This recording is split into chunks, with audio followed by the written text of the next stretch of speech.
Hello, I'm James Rick, and welcome to the Full Potential Show, your #1 non-boring source for personal development. Today we're going to talk about strategies for boosting your lifestyle, cutting your costs, and living your life on purpose so that you can realize your full potential.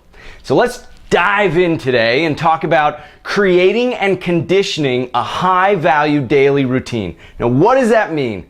It means taking what you do with your time first thing in the morning and turning it into a powerful routine that's going to affect you positively for the rest of your life. Now, did you do that this morning? Maybe not. And maybe you won't do it every morning, but if you make a high-value daily routine the backbone of your life, then you're going to live a better life long term. Are you ready to dive into this? Let's do it. So the first thing that you're going to do when you wake up in the morning is you're going to positively program your mind. Okay? And what you're going to put into your mind is all the good stuff that you want to remember day in and day out, and you want to make it part of your subconscious. What that means is as you consciously focus on this stuff over and over again, your subconscious is going to say, hey, this is like something that he wants to incorporate or she wants to incorporate into her life. So I'm just going to take it over because it's too much work for the conscious to keep absorbing this information.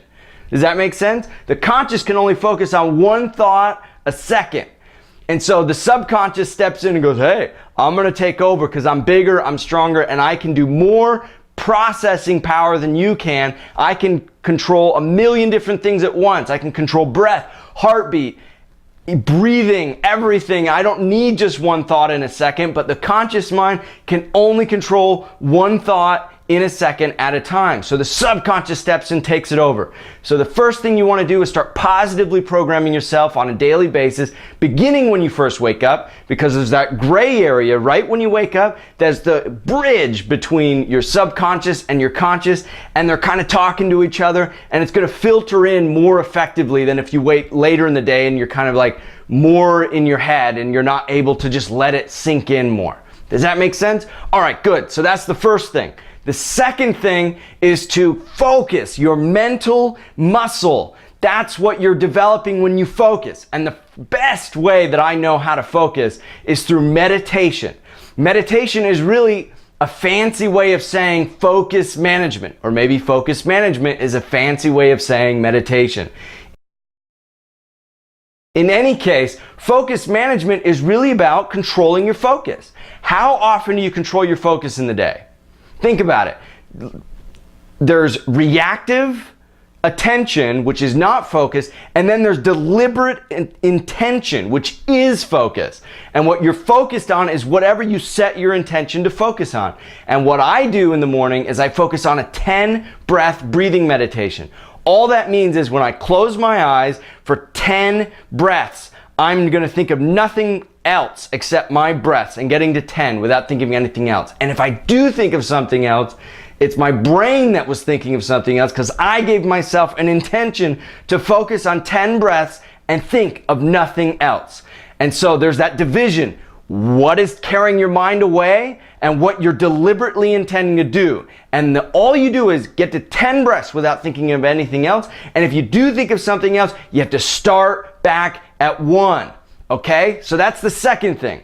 Now the third thing is reading. Okay, reading, I don't care if you don't like to read, you got to learn how to read or you've got to do something. This is a form of getting good, positive information into your mind. So this may work if you don't like reading. You just got to come back here and you got to watch these shows. But the reading is so important because it allows your brain and your brain cells to start forming these connections. And when you least expect it, when you're out in the world, you're going to have ideas and thoughts that came as a result of your reading, and you're going to make better decisions. That's what reading allows you to do. So that's the third thing that you want to incorporate into your day. And the fourth thing, and we'll make this the final thing, there's more that you can, but we're going to keep it simple. The fourth thing that you want to incorporate into your day is exercise. Okay? I don't care who you are or how much you exercise, but you gotta incorporate it into your day. Get your heart moving a little bit. And even if you're in a smallly confined area, you can jump and just lift your knees and you can get your heart moving. And it's so important. I've read and I've heard and I've experienced for myself that the heart is the emotional reset button. And so if you're feeling stressed out, if you're feeling anxious, I have some people say, I have anxiety. I say, do you exercise? They say, no. I say, make that the first thing you do. You'll feel different. It's euphoric sometimes, especially if you exercise a long time. They have what they call the runner's high. But just get your heart moving, because your body is your platform for energy. And how can you function effectively mentally or socially or whatever it is that you do if your platform for energy is down? So exercise is the last thing that you need to do in your daily routine. And guess what? You don't have to spend a lot of time doing these things. If you're sitting there saying, how can I incorporate this into my day? I've got bills, I've got job, I've got to 1 hour. Try to get all of these things done in 1 hour. The power programming part of it, you can do in 5 minutes. Just flip through all the things that you want to visualize and get into your mind and you want to subconsciously soak in. 5 minutes a day.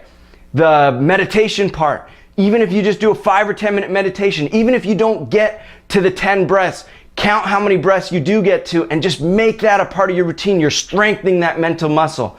And 3, your reading, just even if it's 5 or 10 pages as you're waiting in line or something, just take a book with you and realize how much reading you can get done in all that empty time that you're just sitting there waiting for something to happen. Get a good book and bring it with you. Or come and watch these videos on a daily or weekly basis. And 4thly, the exercise.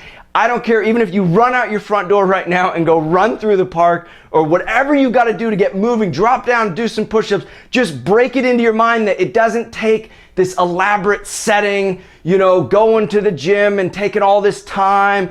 And then, because the more time it thinks in your mind that it's going to take and the more effort, the more you're going to put it off and procrastinate. So do something now when you finish this video. And if you can, do all of these things, even if you just spend 2 minutes on each one. The important thing is that you're turning it into a habit. You're going to think about it. And in 30 days from now, you're going to go, holy crap, I haven't done this one thing in my day. I've got to do it. My day doesn't feel complete. And that's when you know that you're on track.